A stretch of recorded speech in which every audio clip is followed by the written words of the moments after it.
Well, good evening. Good evening.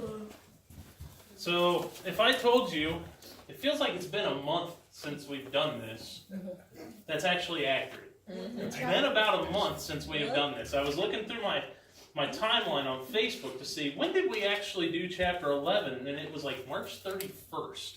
What chapter are we in? I was thinking we were still on 11. No, brother, we're into 12 starting this week. I always read ahead. And we did make it through all of 11. We will be in chapter 12 this week. I'm just going to get it out of the way. This is probably one of the more confusing chapters in the book of Revelation. It's because there are some things, there are some misconceptions that people have about this chapter. So I'm going to give you my view of how I view this chapter. And we'll kind of touch on what some other scholars think about this as well. But I'm going to tell you up front, I do not believe that we are looking into the past in chapter 12. There is a very big belief that John is actually getting a glimpse into the past. And the reason why is because we are talking about Satan. We're going to be talking about a falling of a third of the angels and things like that. And yeah, there is some ties to the past there. Because, I mean, if we believe that Satan was not alone, some angels fell too. And there are some things throughout Scripture, and in the chapter 12, it suggests that 1/3 of the angels fell with Satan. But this is something that is yet to come. This is still a revealing that John is getting of things that will happen. And there's some descriptions that throw people off because we are getting a description of a woman. So we'll go through that. But as we go here, a lot of the stuff that gets talked about kind of ties back into Old Testament for the descriptions. So if somebody would like to, we'll start off reading the first 6 verses of chapter 12.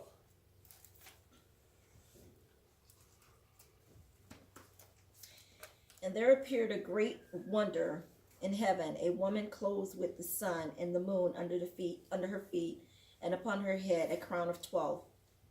And she, being with child, cried, travailing in birth and pain to be delivered. And there appeared another wonder in heaven, and behold, a great red dragon, having 7 heads and 10 horns and 7 crowns upon his heads. And his tail drew the third part of the stars of heaven, and did cast them to the earth. And the dragon stood before the woman, which was ready to be delivered to devour her child as soon as it was born. And she brought forth a man-child, who was to rule all nations with a rod of iron, and her child was caught up unto God and to his throne.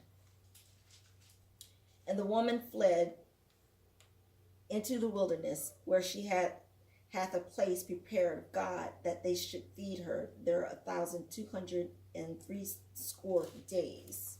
All right. So a lot of people get thrown off because this is, in fact, a vision that John is getting, but it doesn't start with your traditional phrasing that all of the other visions in Revelation have started with. If you notice, it did not start with a phrase of, I saw, or after this I saw, or any of those type of phrases. It just went straight into, and there appeared a great wonder. Now, a great wonder, in a lot of other translations of the Bible, go to the word sign.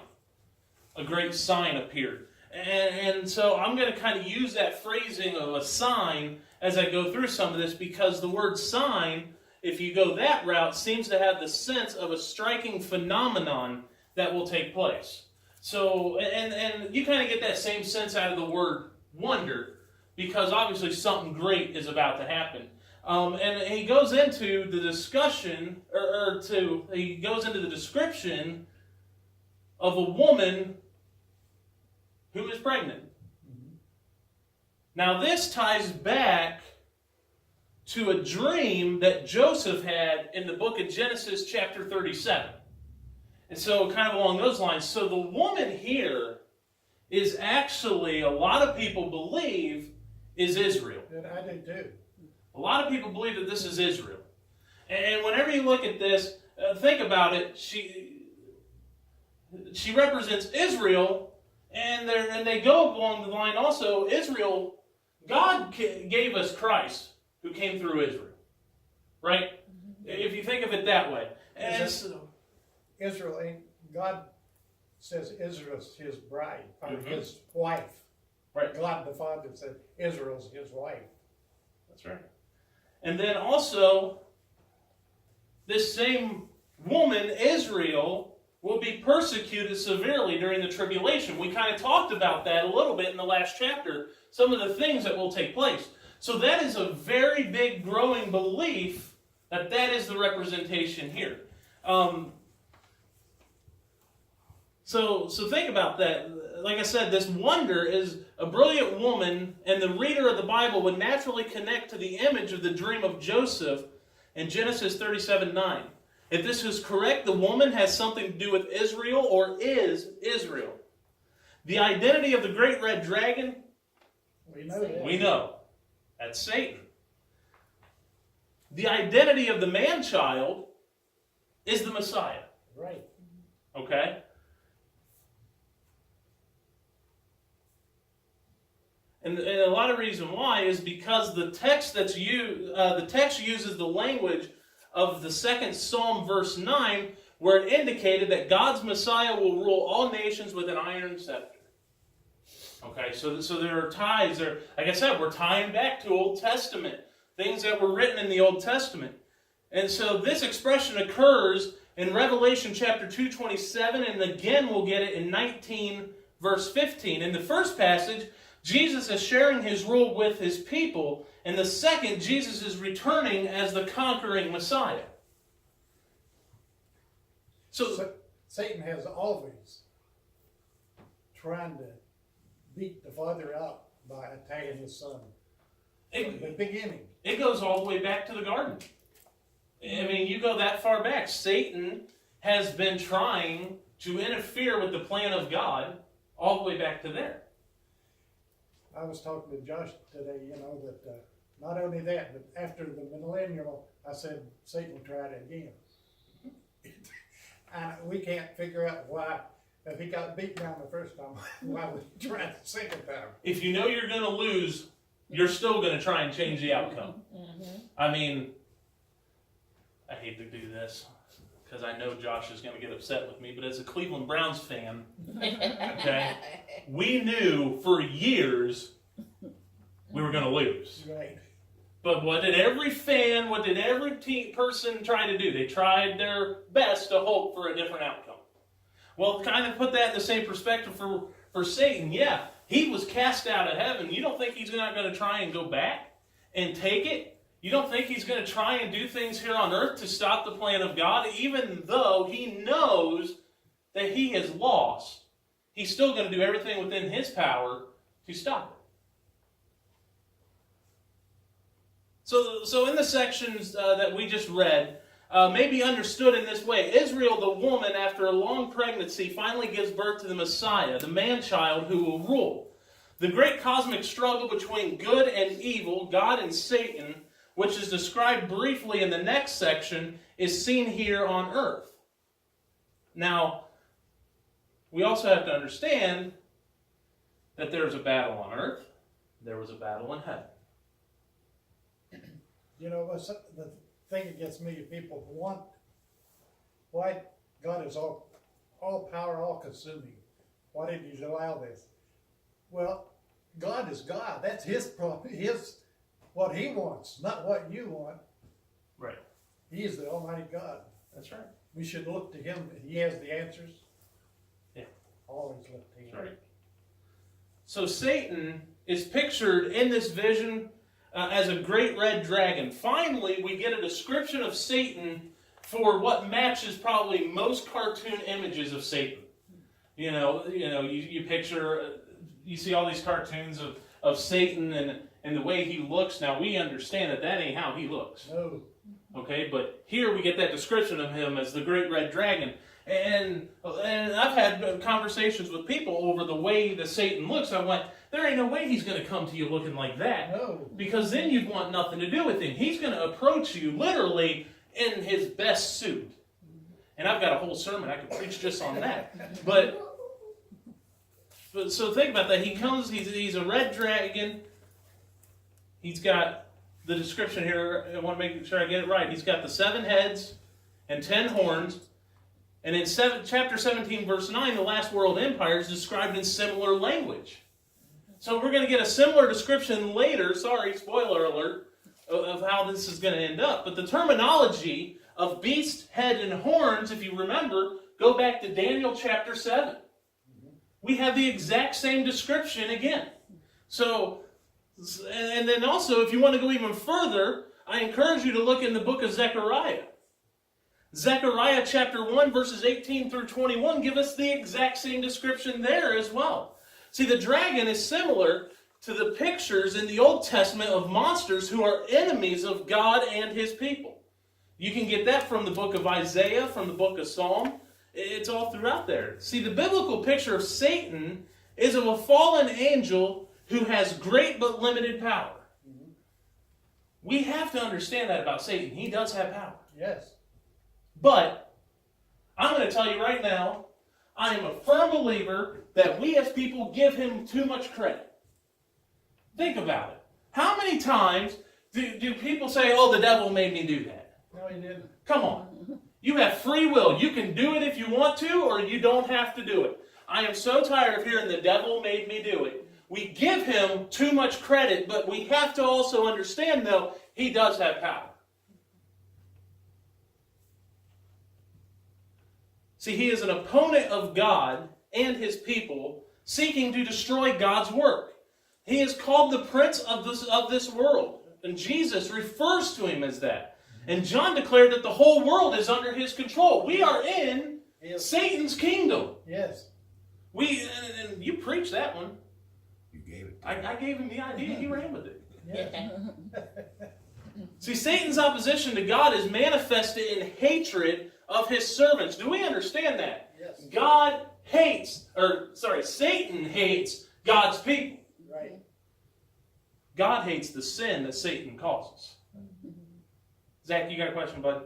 I actually have 2. Okay, here we go. The first one is, around what time did Satan get casted out of heaven? I don't think it actually says about what time. No. It was before the garden. So Okay. that's all we know. Okay. Now Some preach, or theologians say prior to the Garden of Eden, Satan had his angels here on this earth, and that's why. Right. But I'm open to hear, but I don't. Right. You got to convince me that. Exactly. Yep. What's your other one, bud? my other one is, how much of the remaining people on Earth have gotten wiped out at this point? Oh, I forget now. We talked about it a month ago, what we were up to. I'll look that up and I'll answer that one too for you at home. Okay. Because I got to go back to my last week's notes, or the last chapter's notes. Okay, so we know that Satan's opposition to God is manifested in hatred, and he attempts to destroy the child at his birth. Go back to the birth of Christ. Satan was behind trying to stop and kill Jesus at his birth. Okay? It is easy to see why many interpreters see Satan at work in Herod's attempt to kill the infant Jesus. Since the devil was foiled in his efforts to destroy the Redeemer who is taken to heaven, he turns to attack the woman who gave birth.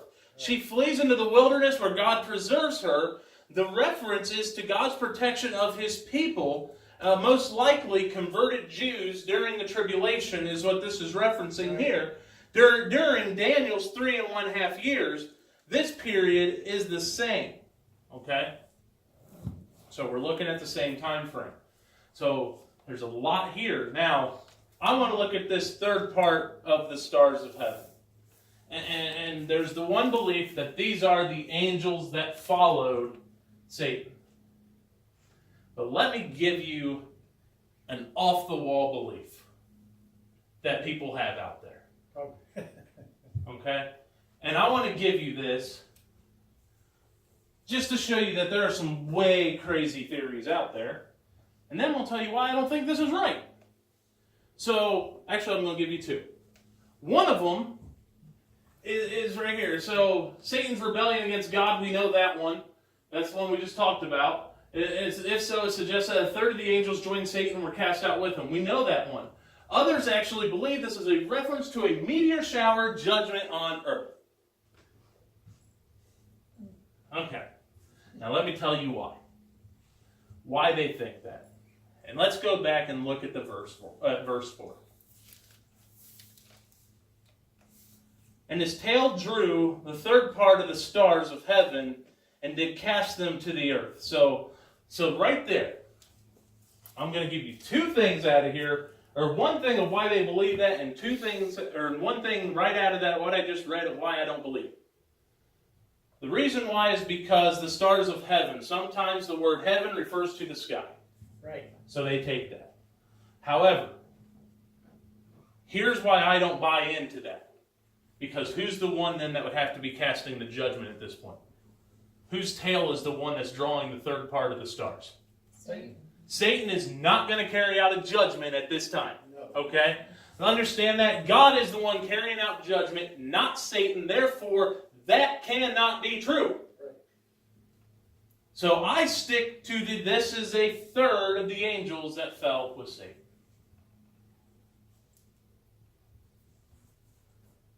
Now let's look at verse 5. And she brought forth a man-child who was to rule all nations with a rod of iron, and her child was caught up unto God and to his throne. The earthly life and death of Christ are not mentioned in this verse. Only his birth and only his ascension are mentioned right here. And so I just want to point that out, because when it comes to what is taking place here, John doesn't need to describe all of that to us. I don't think it was revealed to him completely, because John has already recorded that somewhere else in the Bible. Has he not? Yeah.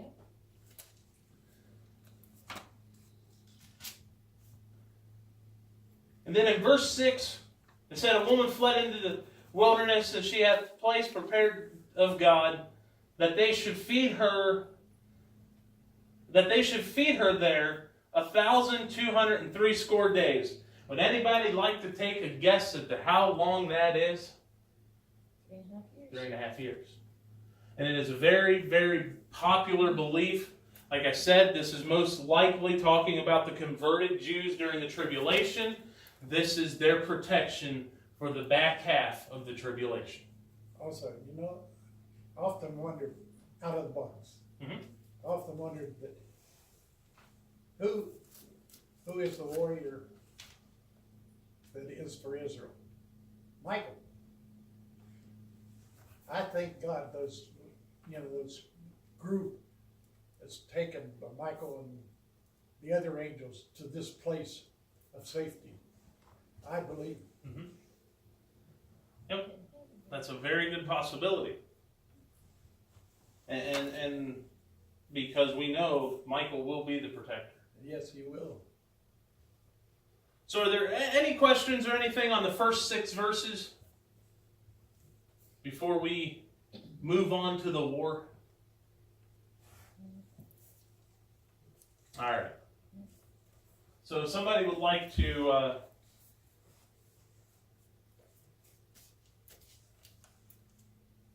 read verses 7 through 12, this will be the war in heaven. And there was war in heaven. Michael and his angels fought against the dragon, and the dragon fought and his angels, and prevailed not, neither was their place found any more in heaven. And the great dragon was cast out, that old serpent called the devil and Satan, which deceiveth the whole world. He was cast out into the earth, and his angels were cast out with him.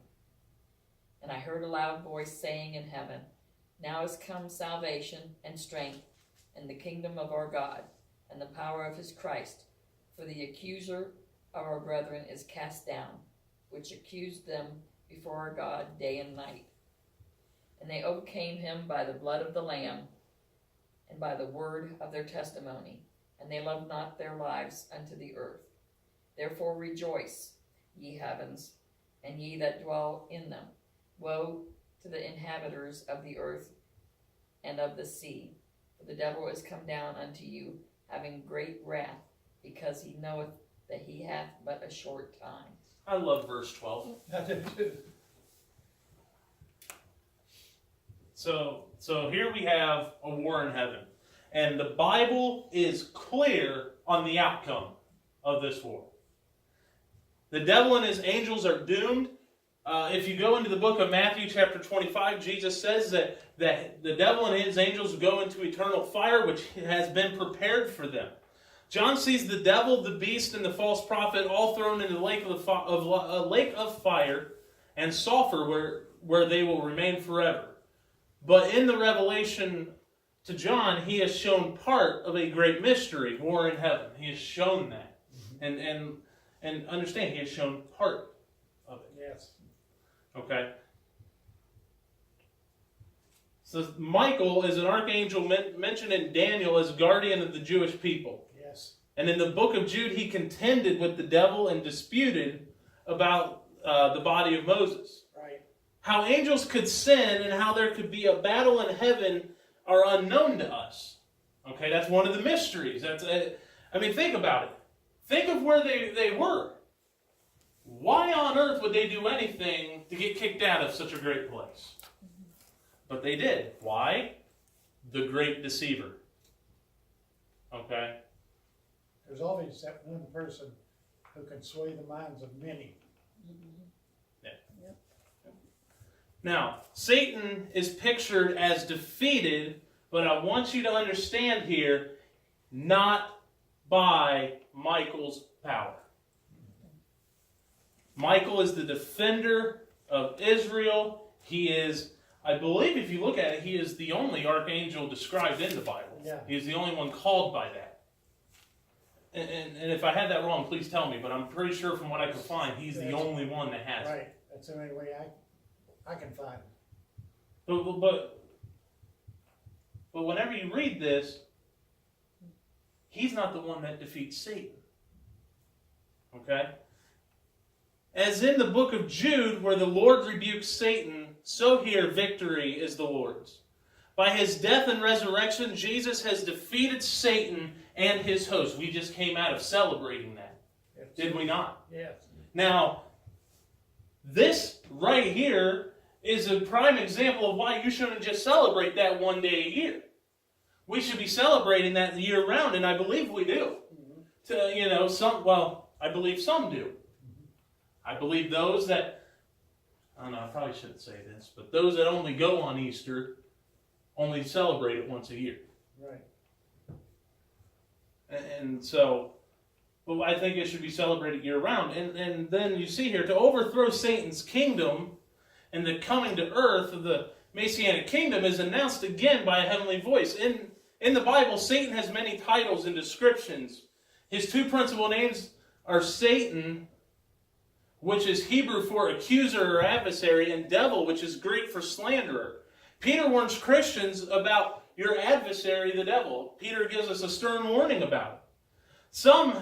Somehow Satan has a perverted sense which points out the flaws and sins, real or possible, in God's people. He does that. How many times do we, if we are sitting alone, are we willing to admit that Satan reminds us of our past? And the things that we did, and we start feeling guilty about the things that we have already been forgiven for. Mm-hmm. Well, that's Satan pointing it out and reminding us. It's interesting when you think about the two names, as you said, the accuser or slanderer. It basically means that if he ain't doing anything that he can tell on you about, he'll make something up. That's right. That's what a slanderer is. It's usually falsities. When people don't think about that, I think to myself, that covers the people who feel like they're good people. Mm-hmm. I don't do anything. We know that not to be the truth, but we know that people are out there, you know, Kirk Cameron and his buddy that do the evangelizing always use the 10 Commandments to point out the fact that you do not follow God's rules in obedience. So I think that's why Satan has both those names. Yeah. Even those that think they're doing good, so Satan can't get to them wrong. He will accuse you even if it isn't the truth. Yep.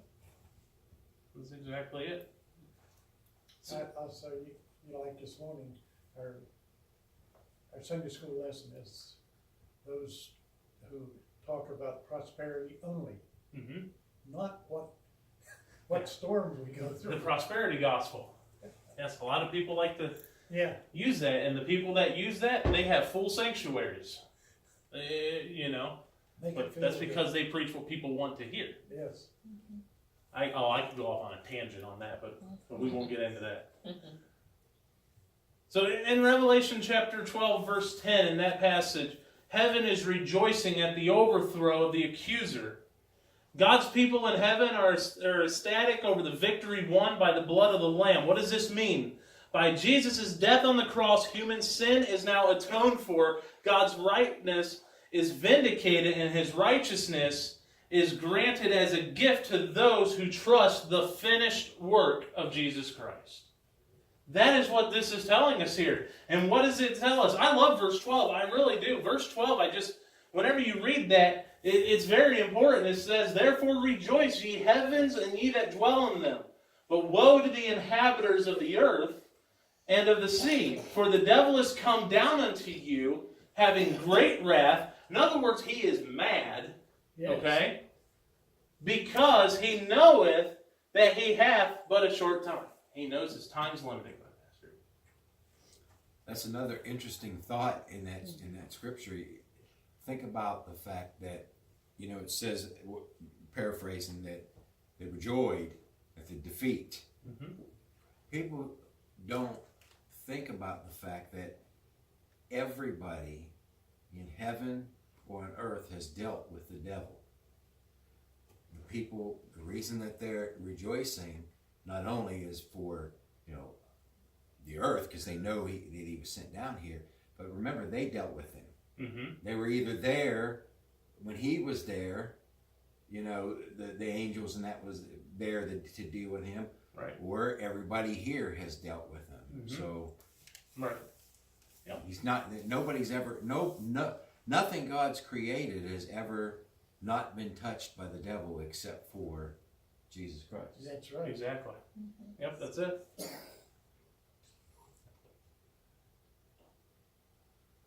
So I want to, before we move on, I want to kind of go about and kind of paraphrase some things that Paul wrote. I got here, as Paul writes, "Who will bring any charges against God's elect?" That's a question. It is God who justifies. Who is it to condemn? It is Christ Jesus, who died and who was raised. That's from Romans. Romans chapter 8.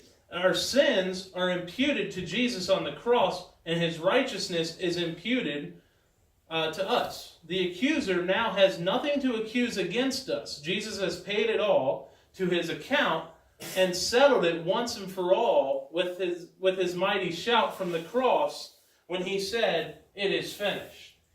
I can see Satan beating on the table. Why did I get? Well, how come he's? Yeah. I really like this guy. His name's Big Mo. You heard any of his stuff? He does a lot of talking. He doesn't really sing, but one of the things that he does is the funeral of Jesus. And I really like that because it kind of goes through where basically Satan is celebrating his victory over Jesus, and then the admittal from death that they couldn't hold him down, and then his defeat. That's kind of one of the things I like. But you know, going back to this whole Satan does whatever he can to us. I heard it, and I forget who said it, and I heard this many years ago. But anytime Satan reminds you of your past, just remind him of his future. And I forget where I heard that, but it was at a camp meeting somewhere or something. I remember hearing it. I wish I remember who said it, but that's one of the things that we have the ability to do because we know what his future is. And yeah, he can bring up our past, but the book of Psalms says, as far as the east is from the west, so far as our transgressions been separated from us. And the Bible, I love the fact that it is described as east from the west because you can go as far east as you want and you will never stop traveling east. Right. You can go as far west as you want and you will never stop traveling west. Those are the only two directions on this earth that never touch each other. And I love that description because you can only go so far north until you start going south. And that's the North Pole.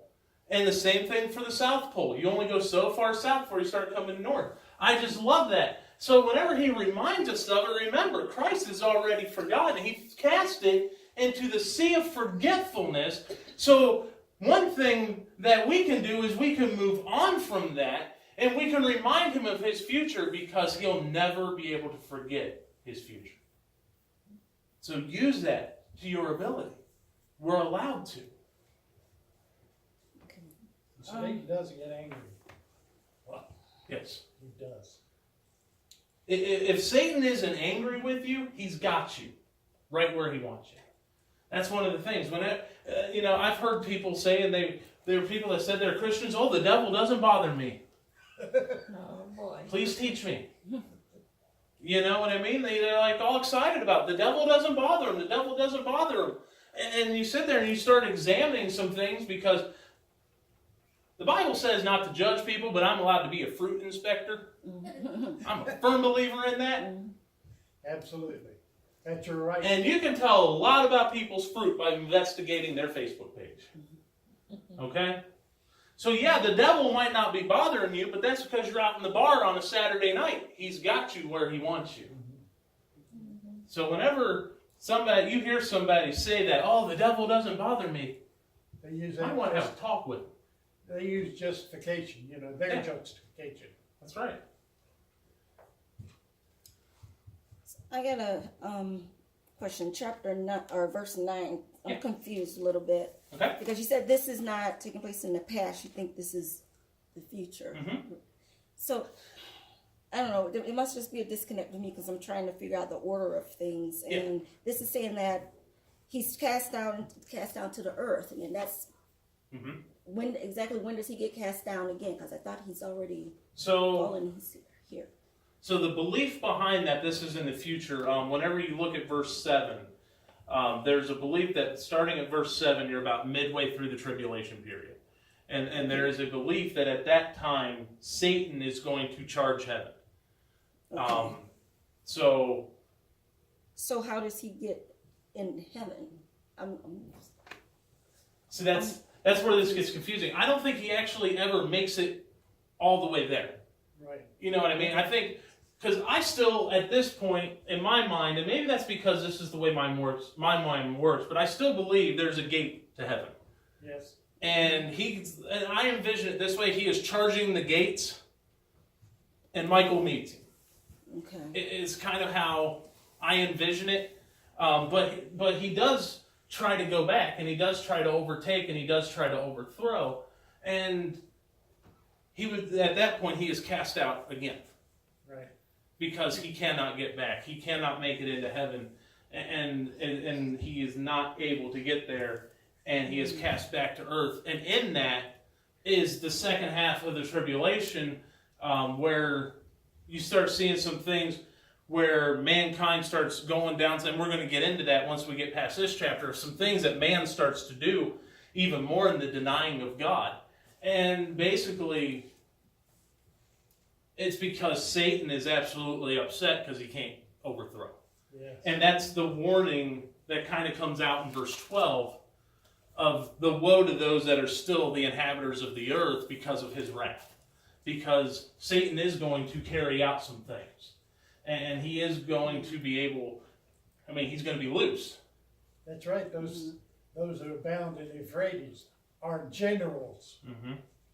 That's, how they can, I don't know how the word is, their tactics. They're Right. smart in their tactics. Yeah. And they will really wreak havoc on the earth. Does that kind of make sense, though? Yeah. Okay. They will. If we want to say that doesn't quite make it in, and he's Right. at the gates of. Right. Okay. I mean, that's how I kind of envision it. Like I kind of envision like he is storming the gate, and Michael and his army meets him. Okay. You know, that's kind of how I envision it. Like it's not fully described out that way. That's kind of how my mind wraps around it. Well, Okay. I mean, if you think about it this way, even if he does make it into heaven, he still loses, and since heaven is like the perfect place, it's just like the perfect, like, he still loses, so like it doesn't like matter. Like, Sin cannot So enter sorry. into it. Right. Sin can't exist there. so even if he does make it into heaven, it's just like he's going to lose. Yeah.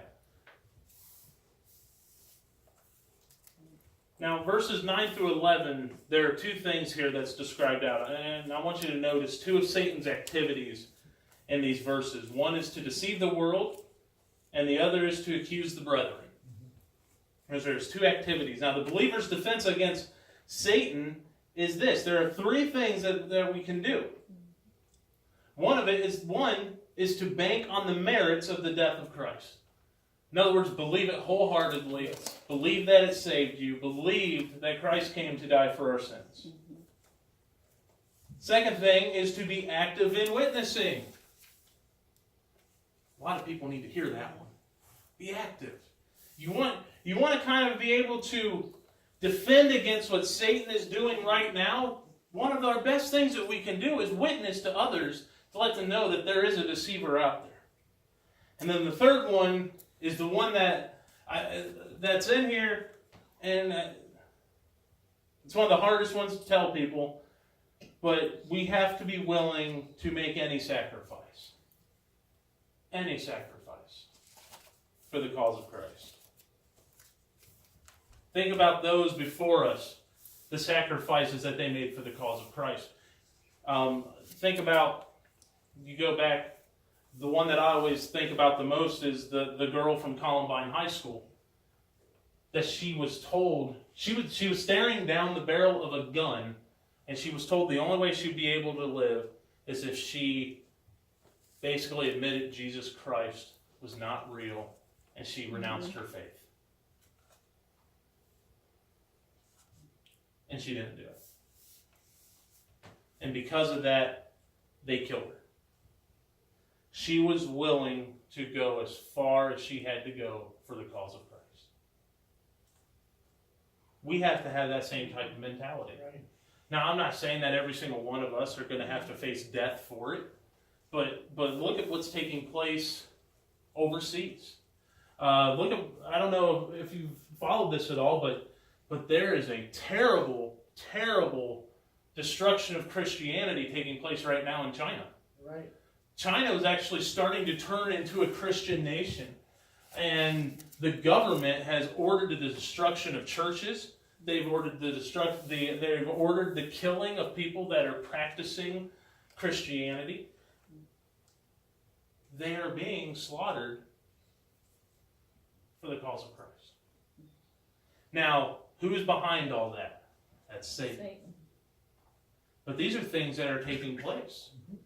And we have to be, I personally think we should be aware of those. I do too. Because,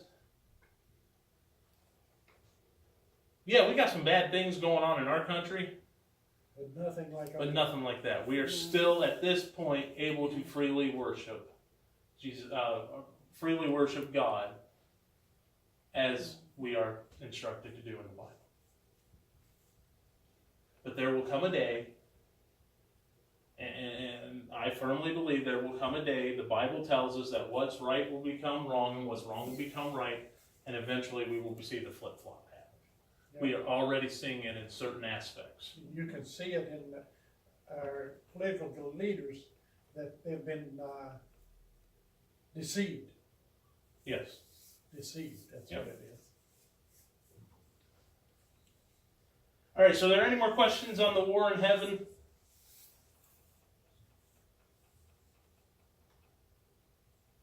All right. So let's move on then. We'll try and get this chapter done. This is, again, some Bibles title this The War on Earth. If you look at the first 6 verses, that was phase 1. This would be considered phase 2 of the War on Earth. If somebody would like to read verse 13 through 17.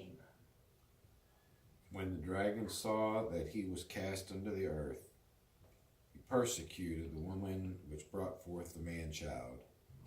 And to the woman were given 2 wings of a great eagle, that she might fly into the wilderness, into her place, where she is nourished for a time, and times, and half a time, from the face of the serpent. The serpent cast out his mouth water as a flood after the woman, that he might cause her to be carried away of the flood. The earth helped the woman. The earth opened her mouth and swallowed up the flood which the dragon cast out of his mouth. The dragon was wroth with the woman, and went to make war with the remnant of her seed, which kept the commandments of God, and have the testimony of Jesus Christ. Okay. Satan is bound to earth, and his activities are intensified against humanity, and his fury is unleashed because he knows he has a limited time. He knows that. I mean, verse 12 told us that. Jesus has come to destroy the works of the devil and to deliver people from Satan, who keeps people in bondage through fear and death. Jesus has come as the stronger one and raided Satan's house and kingdom. We have to understand that. The woman represents at this point converted Israel. Okay? Converted Israel. The woman represents all the saved of God from the time of Eve, who received the promise that her seed would bruise the serpent's head. So there's that too. Revelation, we'll talk about that a little bit later. She is now the object of Satan's wrath. At this point, we are seeing Satan try to carry out wrath on God's people. We do see that. That's what I'm saying. We have to acknowledge Satan has power. But remember, we're talking about Israel. Mm-hmm. The church is gone. Right. So God's wife, I call it Israel his wife, he's so angry at God, he wants to destroy his wife, Israel. Right. Yep. So think about this. Today, in today's time frame, God's people come out of mainly Gentile origins, non-Jewish origins. Okay? That's where his people come from mainly. But in the tribulation, a great number will be from Jewish origins. For that time is called Jacob's trouble. Right. The 144,000 Israelites of chapter 7 is another indication of a large-scale turning to Jesus during the tribulation. We talked about that, of that being a possibility. Right from the beginning of the Hebrew nation, as God was freeing Israel from Egypt, Pharaoh and his hosts sought to destroy the infant nation. God reminded his people of his salvation in Exodus chapter 19, verse 4. So in the tribulation, God will protect his people in the wilderness, in their wilderness experience for the period of 42 months, or a time times and a half a time. Satan's failure will result in him turning to attack God's faithful throughout the whole world. The reference to the flood water and the earth helping the woman brings to mind the sea parting for Israel so they could cross on dry ground and escape their enemies. Notice what it says here. It says that Satan is going to bring about a flood to destroy these people. Okay, that's where we have to acknowledge that there is power there. Yes. But what do we see happen here? The earth opens up. That's right.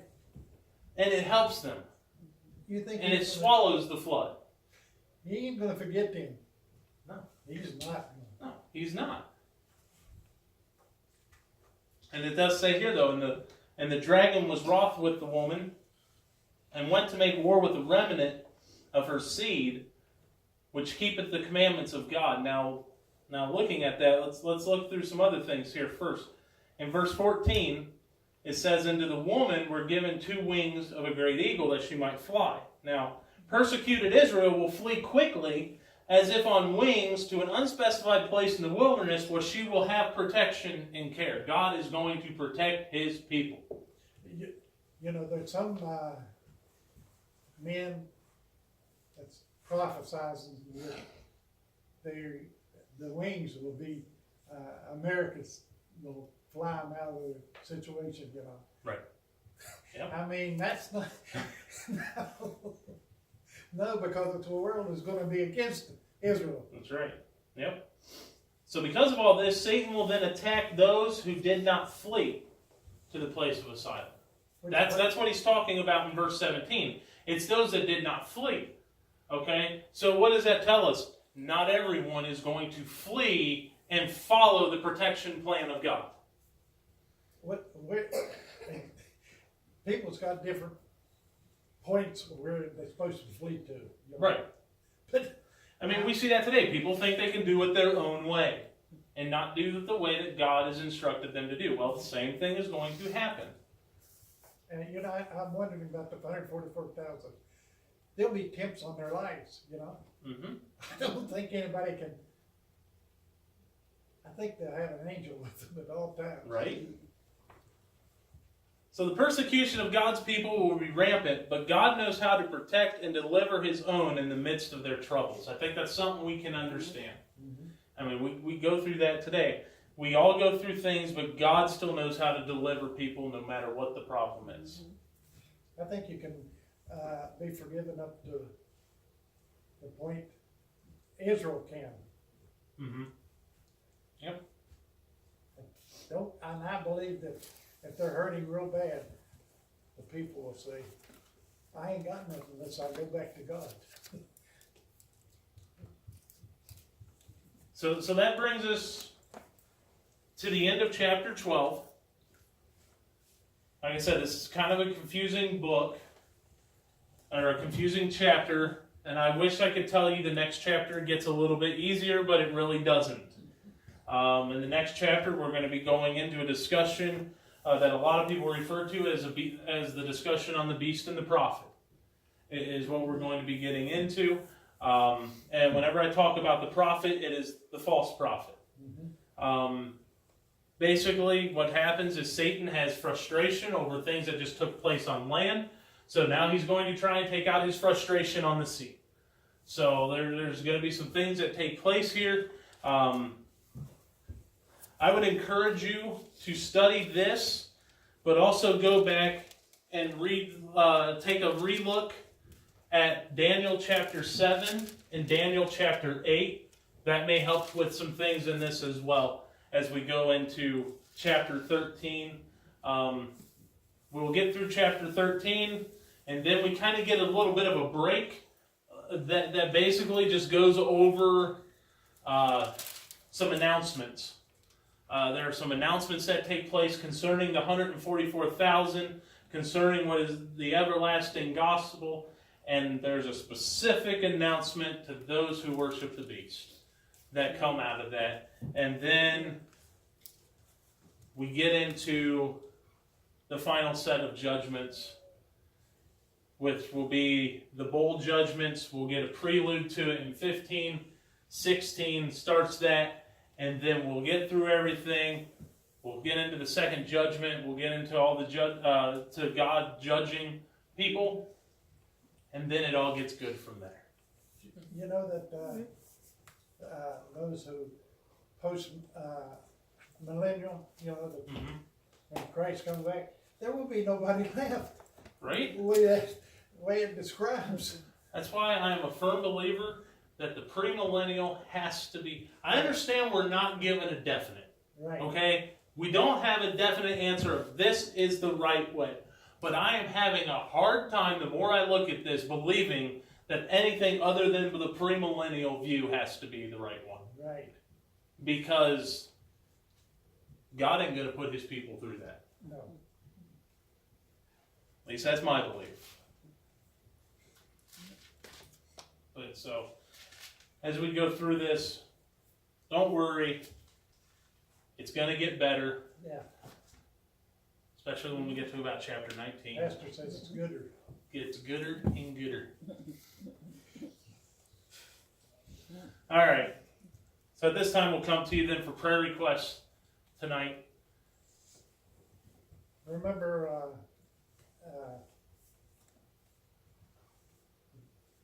what's the, I'm having sometimes. Jeremy, remember Jeremy? He needs prayer. Sue and Ed. Yeah. Zach, you got one? Yeah, the very many that I don't hear. Okay. Yes. I see that he understands that. Well, remember what he did on Super Bowl Sunday. Yeah. Conviction fell over a few people that day. Anybody else? Remember me? I'm still battling whatever it is that I've got. I have another doctor's appointment. I see the hematologist again on Thursday for a follow-up on the blood thinner side of things. And me and her are going to have a heart-to-heart, if not a come-to-Jesus meeting. Because I'm going to ask if there's only one rheumatologist in all of the Summa Health system, because they've only given me an option to go see one, and I'm not waiting 3 months. I'm not living like this for 3 more months. So they're going to figure something out, or she's going to refer me to somebody outside the Summa network that I can get into quicker. Because I don't like the way that things are going right now. So Yeah. it's affecting. It's affecting too much. I go to work, I come home, and I lay on the couch, and then I finally get off the couch and I go to bed. That's pretty much my life right now. So it's not a fun one. So just pray for that. Pray that God would open doors. I am scheduled for July 18th to see the rheumatologist, but they said that I'm on a waiting list. If something comes open, that they can get me in sooner. So, Just think. or I'll be completely happy with a full healing. Yes. Amen. You know, I'll be happy with that. So, Just think if we had Obamacare. For I don't wanna- 3 years. I don't even want to think of that insanity.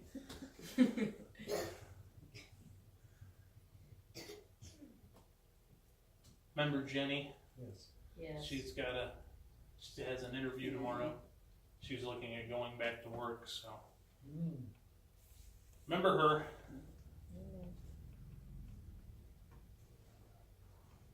Remember me that I'm okay with it. We've had this discussion many times. It's Pray that I'll be okay with it. Yes. it's the opposite here. I want to go, she don't want me to go. You don't. She comes up, you don't need to go back to work. Well, I need something. He could always work for a nursing home, and then you can get him a bed right there. And That's right. Every time I go into one of the nursing homes, I look for the best room in there, cause I may have to go. Aren't you already the owner of the top of the bottom? Also, remember Jenny's mom. They're looking at getting her this system that she'll be able to focus on words on a screen and possibly be able to communicate. So she's going to be on a trial of it to make sure she can use it. I guess she had a demo of it, and the person given the demo and my father-in-law had two differences of opinion. They thought the machine kept erroring out, and he could tell that she was getting frustrated because they kept hitting cancel when she was trying to bring up a keyboard and look at the letters to spell out what she wanted. So, but just remember that, because that'll be a huge step in everything if that all works out. So, Amen. anybody else?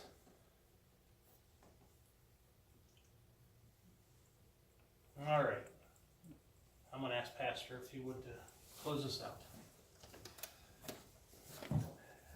Dear Heavenly Father, we come to you tonight, Lord, and we thank you for what we've learned tonight, what we've gone through, what we've spoken about together. We thank you for Brother James being here and continuing to teach this book to us, Lord. Lord, we ask that you hear our prayer requests that we made tonight. Some of them we made this morning, some of them are new. Lord, we don't repeat ourselves because we don't have faith in you. We repeat ourselves because we want you to know we do have faith in you. We believe in you being who you are. You have all the answers. You are the great physician when it comes to health issues. You're the great physician. You have all the answers when it comes to mental issues, Lord, emotional things that go on in our lives. Lord, we ask you to look after those that are sick and couldn't be here tonight that usually come. We ask you to be with those that choose not to be here, Lord, that could be here. Lord, we know some people work and different things like that, but Lord, we want people to get the most that they can get that you're giving to our teachers and our preachers to give to us. So Lord, we thank you for that. Lord, we ask you to take everybody home safe tonight, Lord, and bring them back at the next appointed time. We love you, and we thank you for all things. It's in your name we pray. Amen. Amen.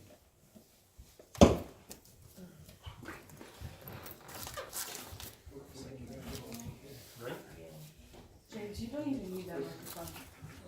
I know, but Pastor hands it to me, so I feel obligated. Hey, there's writing on the wall. Were you like 5'10" whenever you started middle school?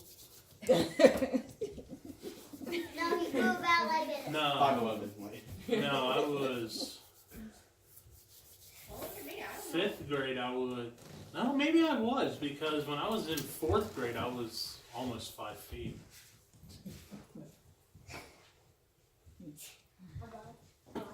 Maybe I was. I don't know.